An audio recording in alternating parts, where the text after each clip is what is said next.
harika bir hikayeyi ne oluşturur? Ve bu hikaye derli toplu nasıl anlatılır?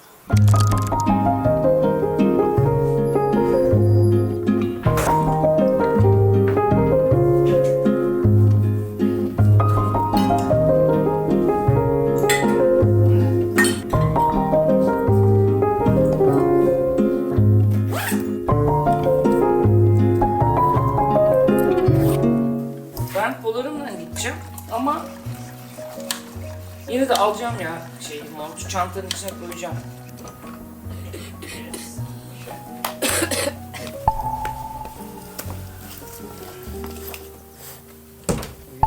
Her yerden çıkıyor.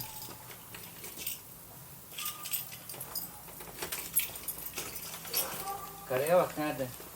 Yukarıda bak. Bu soruyu sorduğum andan itibaren kendimi internetin derinliklerinde buldum. Ve videolarım için hep aynı çözümlemelerle karşılaştım.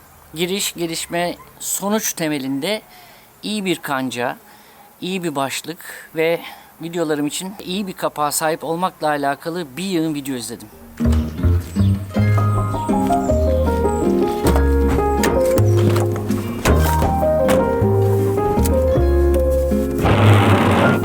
Kahramanın yolculuğunu temel alan hikaye anlatım tekniklerine daldım. Çok şey öğrendim. Ama insan tüm bu ayrıntılara o kadar çok takılıyor ki gerçek hikayenin hemen arkasını ceyran ettiğini kaçırıyor. Şimdiye kadar anlatılmış hikayelerin en önemli kısmı nedir? İşte bu video o şey hakkında bir hikaye.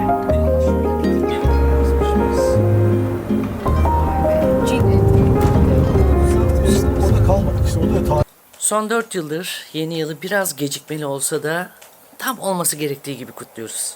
Son ay, son hafta, son saat derken yılbaşı bir çırpıda geldi, geçti. İşte şimdi yeni yıldayız, 2025. Sizin yeni yılbaşı akşamınız nasıl geçti bilmiyorum. Ama bizimki sıradan bir akşam gibiydi adeta. Birkaç atıştırmalık çıkardık. Bir de böyle Steve Martin'le John Candy'nin oynadığı 1987 yapımı Planes, Trains and Automobiles adlı filmi izledik. Böyle akşam ara ara balkona çıktık ve doğal olarak bu evde daha önce kutladığımız yılbaşlarını hatırladık. Arkadaşlarımızı ağırlardık, burada sofra kurardık, içeride soba, burada ocak yanardı. Orçun ve arkadaşları olurdu aşağıda, onlar da bir ateş yakmış, başında şarap içiyor olurlardı. Ne bileyim böyle bir trafik olurdu aşağı yukarı, iç içe geçmiş yılbaşı kutlamaları yapardık.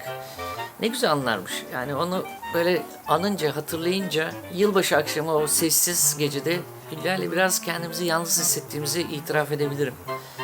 Zaten gece boyunca yaptığımız telefon görüşmelerinde anladık ki, gördük ki pek çoğu ya tercihen ya da şartlar öyle gerektirdiği için 2025'e böyle sessiz, sakin ve yalnız gireceklermiş. Akşamı biraz daha şenlendirmek, bir yılbaşı ortamına dönüştürmek falan için dedik ki küçük bir tavuk pişirir, yanında da pilav yaparız. Hadi bir de şarap açarız. Ama bu kısa bir süre sonra cazibesini yitirdi. Hatta böyle aman boş ver falan dedik. Erkenden de yattık. Zira birkaç saat sonra asıl yılbaşı kutlamasını yapacağımızı biliyorduk. Tam da olması gerektiği gibi. Hülya'nın yeni yıl hakkındaki bakış açısını hem sevimli hem pratik bulurum. Teknik olarak takvim gece yarısı dönse de gerçek kutlamanın 1 Ocak'ta yapılması gerektiğine inanır. Onun bu bakış açısıyla örtüştüğü üzere sabah saat 10'da yakın birkaç arkadaşımızla birlikte 4. geleneksel Girelköy yürüyüşüne çıkmak üzere bir araya geldik.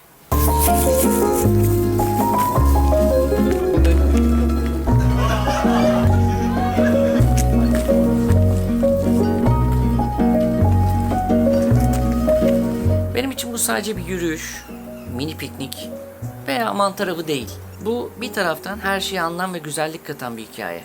Bodrum'a neden aşık olduğumuzun, burada neden kaldığımızın ve burayı neden evimiz gibi hissettirdiğinin hikayesi. Yürüyüşe hazırlanmak benim için başlı başına bir heyecan. Zira böyle bir termos çay hazırlamak, çantaya fazladan su ve portakal atmak ve yoldan böyle hatta belki de Bodrum'un en iyi fırınından simit ve açma almak. Aynı zamanda aynı şeyleri arkadaşlarının yapacağını bilmek insanın yüzüne kocaman bir gülümseme oturtuyor. O gülümseme ki yürüyüş esnasında saf bir neşeye dönüşüyor. Ormanın içinde kahkahalar çınlıyor. Dürüst olmak gerekirse yeni yıla başlamak için bundan daha güzel bir yol hayal edemiyorum. Günün sonunda bizi bekleyen sürpriz içinde bir çocuk gibi heyecanlanırım. Yeteri kadar mantar bulursak belki seçkimize mantarlı pizza yapar daha önce yaptığı gibi. Ya da Ali mantar kavurur veya belki de burada verandada ocağı yakıp hemen önüne basit bir sofra kurabilirdik. Çok güzel. Rahmetli güzel bir genç erkekmiş. Domuz değil mi? Domuz. Senden başına gelmiş olabilir. Nazar değmiş buna. Vurulmuştur muhtemelen. Güzel de çürümüş. Ama diş çok güzel. Ben dişi alacağım birazdan. Azılar falan çok iyi yani. Dişleri de, diğer dişler de çok iyi. Çok iyi. Ama işte bunun değerli olanı bu. Bunu normalde kolye yapıp asarlar böyle. Hani köpek balığı dişi gibi. Domuz dişi. 1 Ocak domuzu. Ormanda her yerde yaban domuzu izleri var. Kökler kalkmış, zemin alt üst olmuş. Neyse ki bugüne kadar mantar ararken hiç domuza rastlamadım ama varlıkları bir miktar dikkat gerektiriyor. Yaban domuzları nadiren insanlar için tehdit oluşturur. Ancak köşeye sıkıştırıldıklarında ya da ürkütüldüklerinde tehlikeli olabilirler. Doğal silahları, dişleri hafife alınmamalıdır. Siz hiç rastladınız mı Nazmi? Neye? Ne bileyim böyle mantara çıktınız. Çok. Ha? Çok. En son evin önünde bir arabayı terk etti ya. Onu aldı.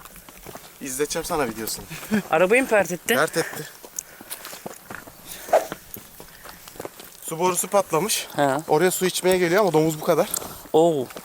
Ondan sonra tabi arabanın yanından geçeyim diyor. Geri geri gidemiyor ya domuz. Ha. Arabaya bir giriyor abi. Dang dun dang dun. Adam da işine yeni almış arabayı. Arabanın sağ taraf pert.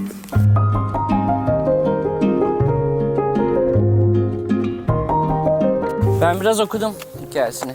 Zaten buraya Girelbelen diyorlar Evet, aslında. Girelbelen. Ve 1950'lerden sonra Dağbelen'e taşınıyor bu köy. Evet. Tabii bakımsızlıktan evlerin hali belli. Kimse gelip gitmeyerek bu hale dönüşmüş. Eşeklerle gelinip gidiliyormuş. Annemler hep yürürmüş ya. Keçilerimiz varmış. Bizim burada ahır var bak şurada. Ahır varmış. Oradan bu dağlarda hep böyle keçileri otlatırlarmış. Evet, burada tarım olmaz, bir şey olmaz.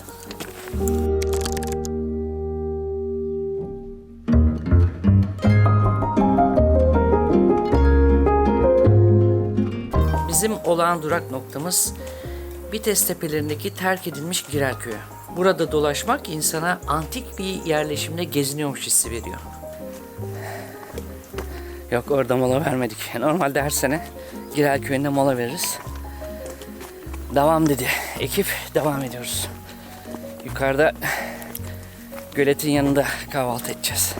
Köyden ormana uzanan patika, Torba'dan başlayıp Turgutreis'e kadar uzanan ve üzerinde Pedes Antik şehrinin de bulunduğu Lelek yoluna bağlanıyor. Ancak bugün amacımız mantar da toplamak olduğu için rotamız oralara devam etmeyecek. Haydi özgürlüğümüze çok az kaldı arkadaşlar. Güneşi görünce iş bitiyor. Hadi dön gel buraya. Ali'nin kardeşi değil mi? Ali'nin kardeşi. Ormanın içinde herkes mantar aramaya çıkmış. Sen bize o seni çekiyor.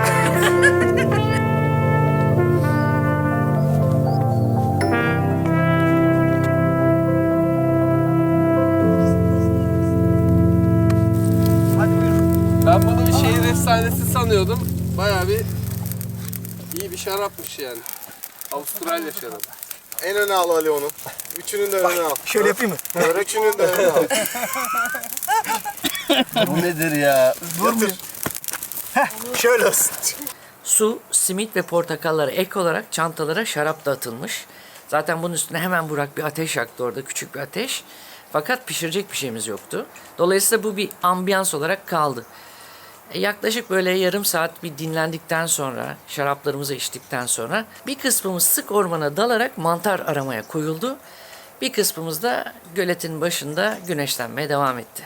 Ara sıra tepelerden, ağaçların aralarından, kayaların arkasından peş peşe sesler duyduk. Burada bir şey yok. Şaşırmadım. Şaşırmadım çünkü mantar avı biraz şans oyunudur. Büyük ödüle ne zaman rastlayacağınızı asla bilemezsiniz.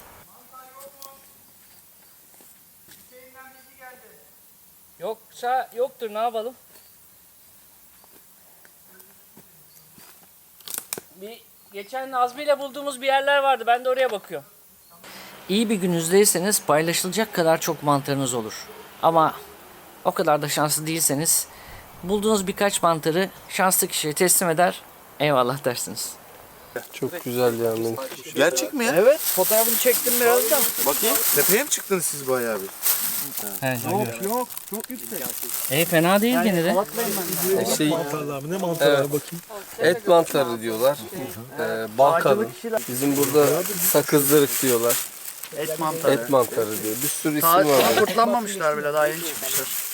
Bereketli günlerimizden biri değildi. Bulduğumuz 3-5 mantarı da Melih'e teslim ettik. Ama moralimiz yüksek, tazelenmiş, yenilenmiş, enerjimiz yüksek bir şekilde döndük. Günün sürprizine gelince, aslında yürüyüş esnasında birkaç kere telaffuz edildi. Hatta Levent'in ısrarından onun böyle bir hayali olduğu, böyle bir fikirle geldiği anlaşılıyordu. Bir mantar gördüm sanki. Ama yürüyüşe katılanların bir kısmının programına uymuyordu. Yine de iki masa birleştirecek kadar kişi işi bir öğlen rakısına dönüştürme fikrini kabul etti. Yılbaşını birkaç saat geç ama tam da olması gerektiği gibi kutlamak için her şey uygundu, hazırdı.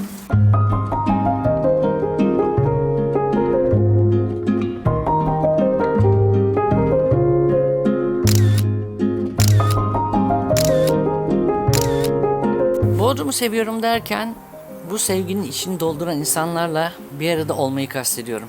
Bana çok güzel hikayeler armağan ediyorlar. Masada olan olmayan ama bugünü birlikte geçirdiğim herkesi çok seviyorum. Hikayelerin temel bileşeni hayatın ta kendisi. Belki bugün planlanmış bir programla güne başladık ama spontane bir şekilde tamamladık. Ki bence güzel olan da bu. Galiba en önemli kural hayatın tadını çıkarmayı bilmek. Çünkü ben bunu hikayeler yaratmak için değil, iyi bir hayat yaşamak için yapıyorum. Hikayeler de bununla birlikte geliyor.